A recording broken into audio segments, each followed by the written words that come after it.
আপনার ফোনের যেসব গুরুত্বপূর্ণ অ্যাপসগুলো আছে, যেমন বিকাশ, নগদ, রকেট, এমনকি ব্যাংক অ্যাকাউন্টের যেসব পাসওয়ার্ডগুলো আছে, এগুলো আপনার জিমেইলের সাথে লগ ইন করে থাকে।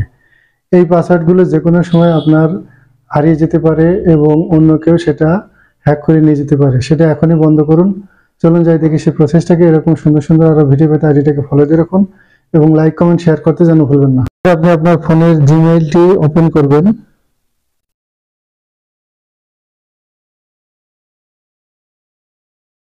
এখান থেকে আপনি প্রোফাইলে যাবেন,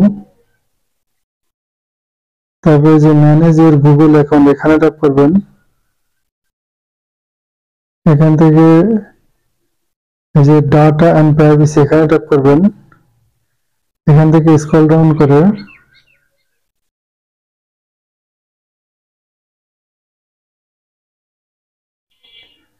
এই যে ওয়েব অ্যাপ অ্যাক্টিভিটি এখানে ট্যাপ করবেন।